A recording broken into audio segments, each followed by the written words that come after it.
Tilki olmalı ya. Mantım oluyor. Tilki değil mi de?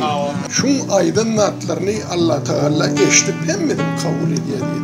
İlk şu tema taptan şunu verin ya. İşlap bu torununu verir yani. Tamam hepte daha geçenden demin deyin çınardan yakadan okuyan da yalanlardan bir direktiğini düşünüp şu bir direktiğini düşünüyorum için ödümden radyo olacak. Ayrılan şu baharın civarlı bunun bir povestim vardı. Şunu kino ettiler ve traklere geldi. Kino ettiler de komedi ettiler.